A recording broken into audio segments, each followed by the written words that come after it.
नमस्कार दोस्तों, आज हम एक महत्वपूर्ण टॉपिक आपके सामने ले रहे हैं 18वीं सदी का राजस्थान। जी हाँ दोस्तों, सबसे पहला प्रश्न इसमें से बनता है, मराठा शक्ति को सर्वप्रथम किसने संपादित किया, यानी एकत्रित किसने किया? तो आंसर होगा दोस्तों शिवाजी ने। जी हाँ दोस्तों, दूसरा प्रश्न बनता है, औरंगजेब की मृत्यु के पश्चात मराठाओं ने कौन सी नीति अपनाई? औरंगजेब की मृत्यु के पश्चात या प्रश्न बनता है, मराठा शक्ति ने उत्तर भारत में विस्तार की नीति कब अपनाई? जी हाँ दोस्तों, तो ये मालवा व गुजरात पर जो आक्रमण किए मराठाओं ने, वो उत्तर भारत में विस्तार की नीति के तहत इन्होंने किए हैं। जो आगे प्रश्न बनता है, तीसरा प्रश्न, वो इम्पोर्टेंट प्रश्न है कि राजस्थान में जो सर्वप्रथम मराठाओं ने कहाँ प्रवेश किया? तो राजस्थान में सर्वप्रथम 1711 ईस्वी में मराठाओं ने मेवाड़ में प्रवेश किया था। जी हाँ दोस्तों, 1711 ईस्वी। चौथा प्रश्न, जी हाँ दोस्तों, 1720 ईस्वी में पेशवा बाजीराव ने मराठा ध्वज अटक से कटक तक फहराने का लक्ष्य निर्धारित किया। जी हाँ दोस्तों, पेशवा बाजीराव आपने अटक से कटक तक ध्वज फहराने का निश्चय किया। पांचवा प्रश्न की तरफ देखते हैं, जो बहुत इंपॉर्टेंट है दोस्तों। 1726 ईस्वी में मराठाओं ने कोटा व बूंदी पर आक्रमण किए। जी हाँ दोस्तों, 1728 ईस्वी में डूंगरपुर व बांसवाड़ा के शासकों ने खिराज देना स्वीकार किया। खिराज एक प्रकार का कर था, जो सुरक्षा कर कह सकते हैं, और ये देना शुरू किया कब? 1728 में। और भी इम्पोर्टेंट दोस्तों, 22 अप्रैल 1734 मराठाओं ने बूंदी के शासक बुद्ध सिंह, जी हाँ दोस्तों, बुद्ध सिंह को पुनः वहाँ का बूंदी का शासक बना दिया। 22 अप्रैल 1734। यह मराठाओं का राजस्थान की राजनीति में प्रथम हस्तक्षेप था। ये इम्पोर्टेंट फैक्ट है, 22 अप्रैल 1734 और बूंदी के शासक बुद्ध सिंह को मराठाओं ने पुनः वहाँ का शासक बना दिया, और यह मराठाओं के द्वारा राजस्थान की राजनीति में प्रथम हस्तक्षेप माना जाता है।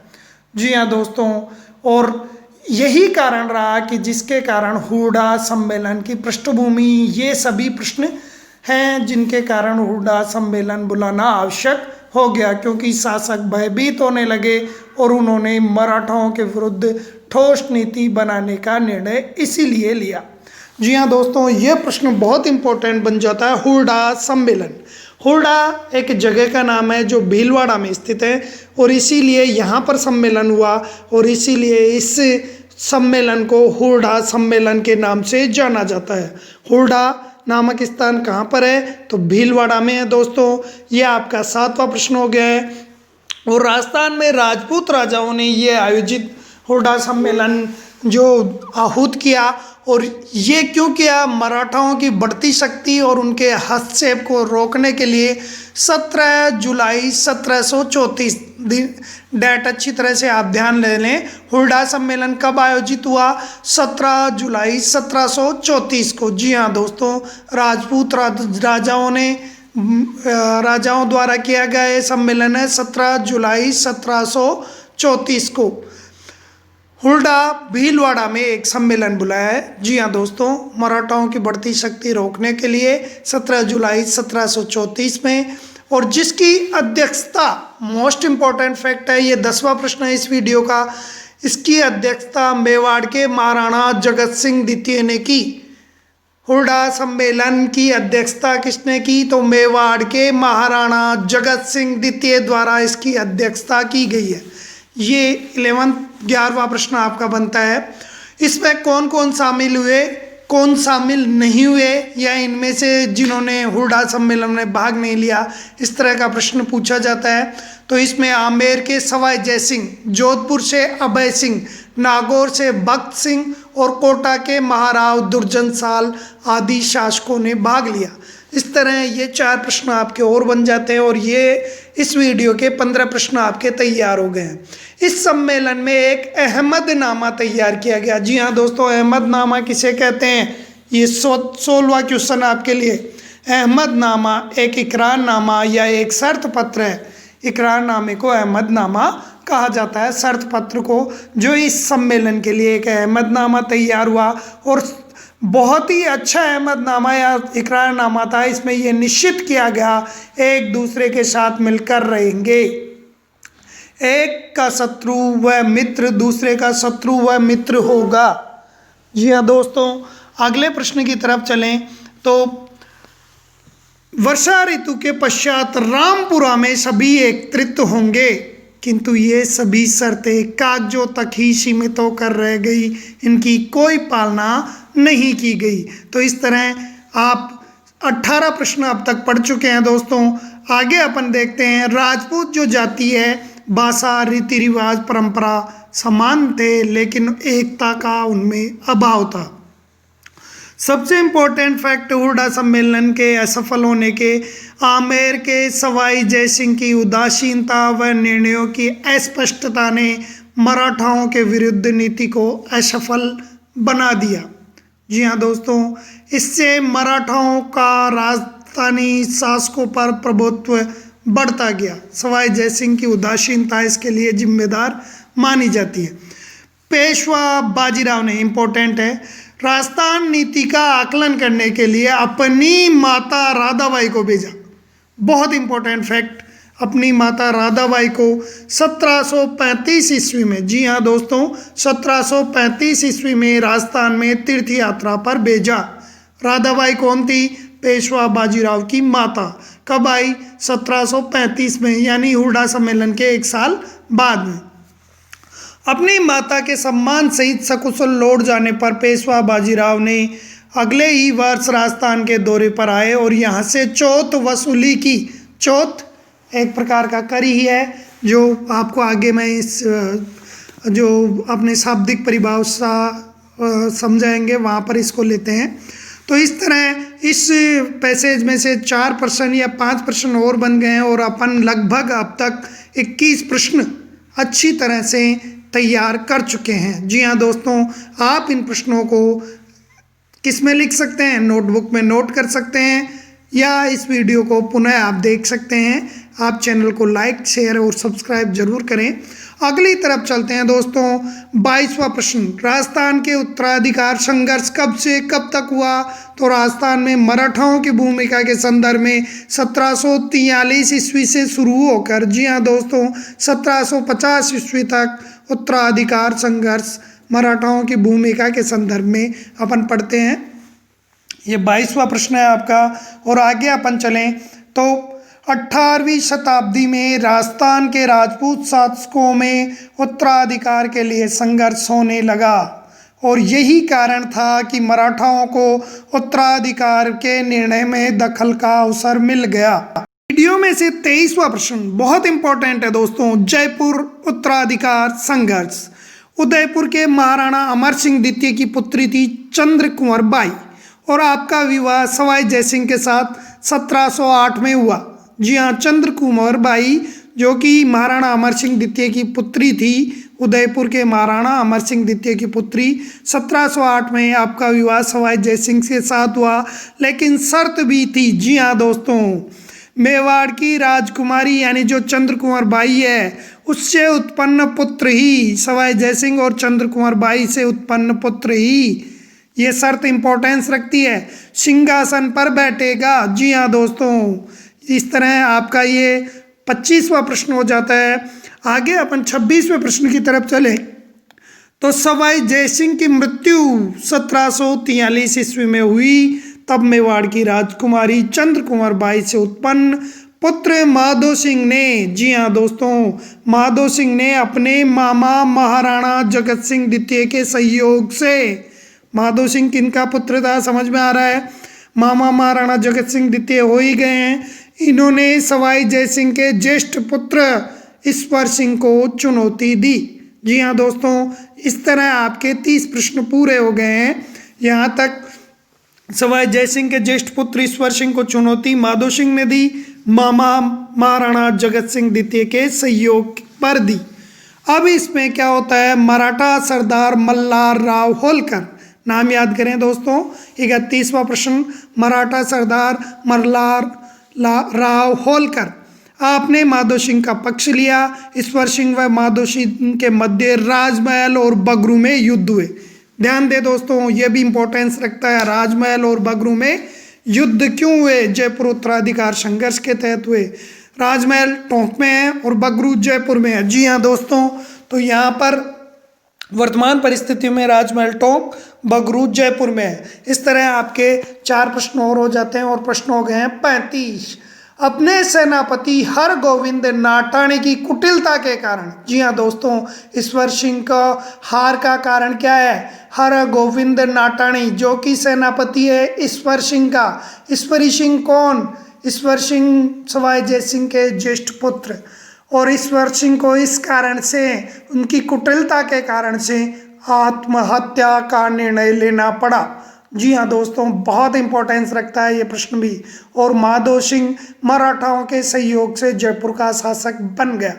आप देख रहे हैं दोस्तों, प्रत्येक लाइन से 2-2, 3-3 प्रश्न हो रहे हैं। इस तरह आप लगभग 35 प्रश्न अभी तक आप कवर कर चुके हैं। तो ध्यान दें और इन चीज़ों को आप उतारते भी रहें, क्योंकि आपके इस एग्जाम के लिए इससे अच्छे प्रश्नों की संकलन कहीं नहीं हो सकता।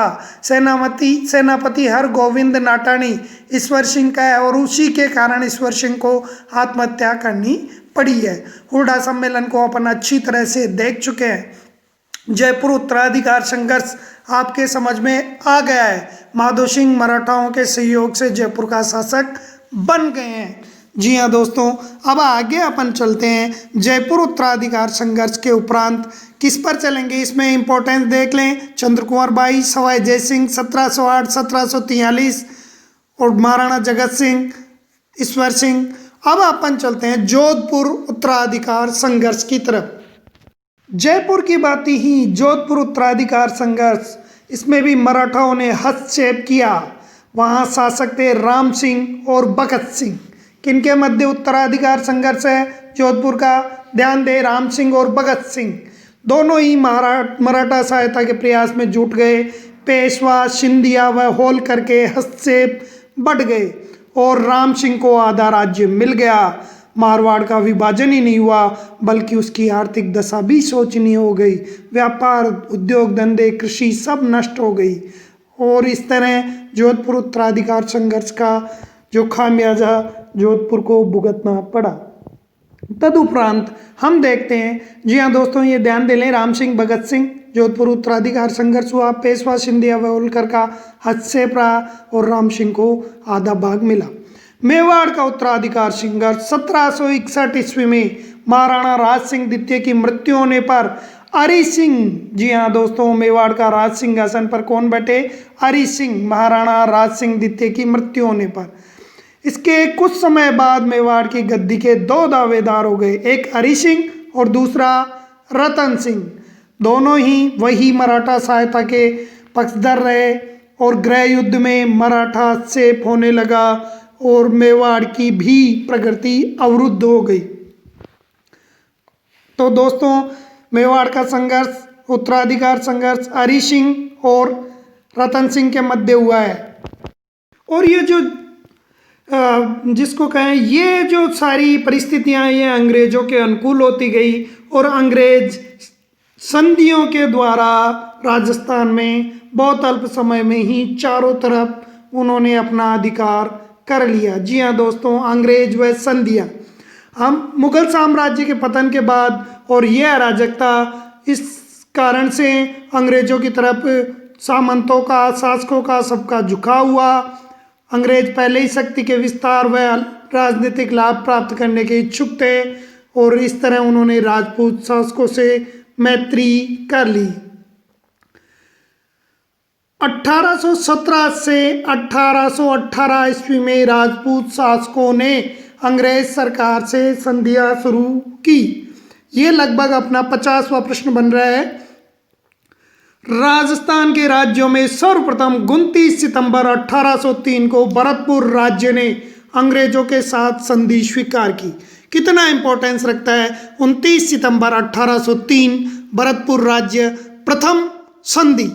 1818 ईस्वी तक केवल सिरोही राज्य को छोड़कर सभी राज्यों ने कंपनी का संरक्षण स्वीकार कर लिया। सिरोही ने मारवाड़ के विरोध के कारण नहीं किया था, जो कि 1823 में सिरोही ने भी संधि पर हस्ताक्षर कर दिए। इस प्रकार बहुत कम समय में संपूर्ण राजस्थान अंग्रेजों के संरक्षण में आ गया। संधियों के परिणाम जानते हैं दोस्तों। संधियां जो 1817 से लेकर 18 से शुरू हुई 23 तक हुई, उनके बारे में अपन जानते हैं। खिराज 1817-18 की संधियों के परिणाम स्वरूप जो खिराज दिया जाता था, उसमें आर्थिक स्थिति देशी शासकों की खराब हो गई, आंतरिक मामलों में हस्तक्षेप का अवसर मिला और सामंतों को विशेषाधिकार और शक्ति नष्ट करने हेतु दबाव डाला, तो सामंतों की प्रतिष्ठा को भी हानि पहुंची। व्यापार, उद्योग, हस्तशिल्प समस्त नष्ट होने लगे और ईसाई धर्म का प्रचार आरंभ हो गया। और इसी की प्रतिक्रिया स्वरूप जो प्रथम स्वतंत्रता संग्राम हुआ 1857 में, वह इसी के प्रतिक्रिया स्वरूप हैं। हम देखते हैं आज के जो इस पाठ में जो शब्दावली में अहमदनामा हुर्डा सम्मेलन में जो अहमदनामा तैयार किया गया, इसका अर्थ क्या है? इकरारनामा या समझौता पत्र।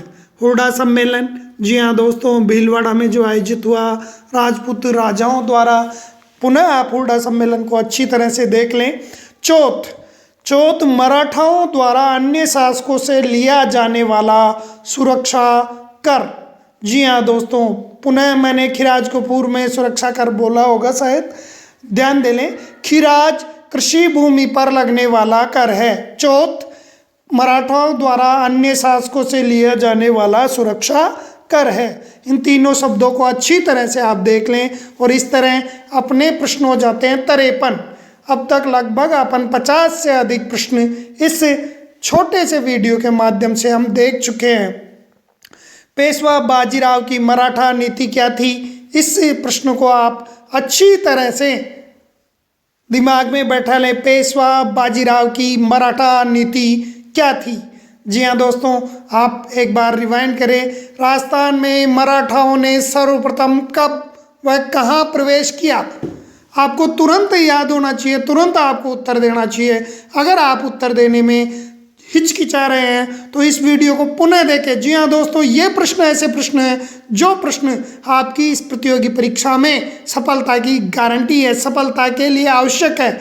इन प्रश्नों को आप परस्पर चर्चा करें, इस वीडियो को शेयर करें, लाइक करें, सब्सक्राइब करें और अपने मित्रों को अधिकाधिक ऐसे वीडियो अगर आपको मिले तो उनको प्रेरित करें देखने के लिए। जी हाँ दोस्तों, अगला प्रश्न, ये दोनों प्रश्न इंपॉर्टेंट हैं। जयपुर उत्तराधिकार संघर्ष और मेवाड़ उत्तराधिकार संघर्ष, जोधपुर उत्तराधिकार संघर्ष, ये भी इंपॉर्टेंट है। हुर्डा सम्मेलन में क्या अहमदनामा तैयार किया गया? तो ये प्रश्न RAS मेंस तक के लिए बहुत इंपॉर्टेंस रखता है। हुर्डा सम्मेलन में क्या अहमदनामा तैयार किया गया? उत्तराधिकार संघर्ष कब, किसके मध्य व क्यों है, ये संपूर्ण जानकारी अपन पढ़ चुके हैं। वहाँ पर इन्हें आप देखें और आगे बढ़ें। दोस्तों, मैं आपसे एक विनय करना चाह रहा हूँ, इन सारी चीज़ों को आप अच्छी तरह पढ़ते रहें। ये जो वीडियो मैं आपके लिए बना रहा हूँ, ये वीडियो मात्र आपकी प्रतियोगी परीक्षा की सफलता के लिए मैं बना रहा हूँ, और वो भी उन ऑथेंटिक जो संदर्भ पुस्तकें हैं जिनसे प्रश्न बनाए जाते हैं, उन पुस्तकों के आधार पर, क्योंकि प्रत्येक पुस्तक को आप परचेज नहीं कर सकते, तो इसीलिए उन पुस्तकों के आधार पर ये वीडियो मैं बना रहा हूँ, ताकि आपको प्रत्येक जो प्रश्न की गहराई तक आपको जानकारी हो और आप परार्थी नहीं रहें, दूसरों के भरोसे रहकर अपनी ज़िंदगी नहीं जिए। आप स्वयं आगे आकर अपना जो जीके का नॉलेज है उसको इतना मजबूत कर लें कि आपको कोई चैलेंज नहीं कर सके। जी हाँ दोस्तों, ध्यान दें, आपको सफल होने के लिए मात्र एक प्रयास करना है, मात्र एक चर्चा का विषय यह होना चाहिए कि हम क्या पढ़ रहे हैं। जी हाँ दोस्तों, कभी भी आप ये न सोचें कि हमें क्या पढ़ना है, क्योंकि दोस्तों इसमें आपको सेलेक्टिव स्टडी के द्वारा वो सारे प्रश्न जो कि अच्छी जगह पर आपको नहीं मिल पा रहे हैं, वो समस्त प्रश्न आपके सामने प्रस्तुत होंगे। जी हाँ दोस्तों, आपने आज एक थोड़े से समय में 50 प्रश्नों का ये वीडियो देखा है। आपको कैसा लगा कमेंट बॉक्स में ज़रूर लिखें, लाइक करें, शेयर करें, सब्सक्राइब करें और इस वीडियो में आपको किस तरह सुधार चाहिए वो भी आप मुझे